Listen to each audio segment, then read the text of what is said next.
নিজের সন্তানকে বাঁচাতে বাঘের হাতে খালি হাতে লড়লেন এক সাহসী মা। মৃত্যু নিশ্চিত জেনেও ক্ষুধার্ত বাঘের মুখে ঝাঁপিয়ে পড়ে সন্তানকে বাঁচান এই মা। অবিশ্বাস্য শোনালেও ভারতের মধ্যপ্রদেশ রাজ্যের বান্ধবগড় টাইগার রিজার্ভের সন্নিকটে ঘটেছে এই ভয়াবহ ও হৃদয় বিদারক ঘটনা। একটি বাঘ হঠাৎ করে বন এলাকা ছেড়ে লোকালয়ে প্রবেশ করে এবং সেখানে মাঠে অবস্থানরত এক মা ও তার ১.৫ বছরের শিশুর ওপর আক্রমণ চালায়। শিশুটিকে মুখে করে টেনে নিয়ে যাওয়ার চেষ্টা করে বাঘটি। এই ভয়ানক পরিস্থিতিতে শিশুটির মা অর্চনা চৌধুরী কোনো ধরনের অস্ত্র ছাড়াই নিঃসংকোচে বাঘের মোকাবিলা করেন এবং নিজের সন্তানকে রক্ষার জন্য প্রাণপণ লড়াই চালান।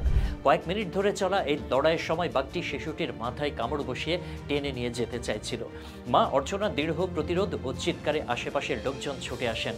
গ্রামবাসীরা হাতে লাঠি সোঁটা নিয়ে বাঘটিকে ধাওয়া করেন এবং মা ও সন্তানকে উদ্ধার করেন। স্থানীয়রা দ্রুত তাদের হাসপাতালে নিয়ে যান। হাসপাতালে নেওয়ার পর জানা যায় শিশুটির মাথায় আঘাত রয়েছে, তবে তা খুব বেশি গুরুতর নয়।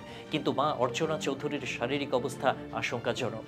তার শরীরে গভীর ক্ষত রয়েছে এবং ফুসফুসে বাতাস চলাচলেও সমস্যা দেখা দিয়েছে। বর্তমানে মা ও সন্তান দুজনকেই জাবালপুর শহরের একটি হাসপাতালে নিবিড় পরিচর্যা কেন্দ্রে রাখা হয়েছে এবং তাদের জলাতঙ্ক প্রতিরোধক ইনজেকশন দেওয়া হয়েছে, যা এমন হামলার পর অত্যন্ত জরুরি।